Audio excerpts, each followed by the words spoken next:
ପିଲାମାନେ ସବୁ ଖାଇକି ଆସିଛ ତ? ସମସ୍ତେ ଭଲ ଅଛ? ଆମେ ଆଜି ପାଠ ପଢିବା ଆଗରୁ କଣ କରିବା? ପ୍ରାର୍ଥନା କରିବା ହେଲା।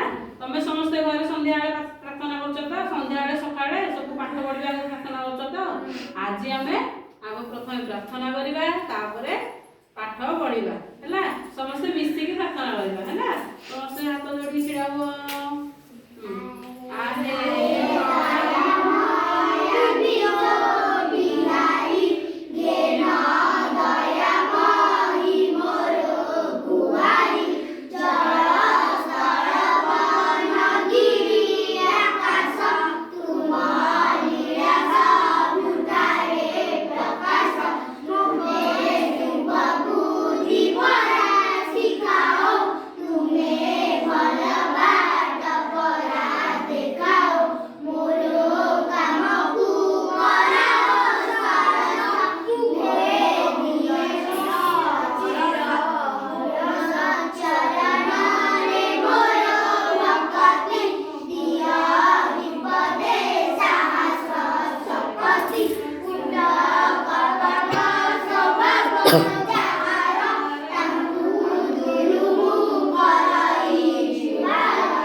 ପ୍ରାର୍ଥନା ଶିଖିଲ ତ?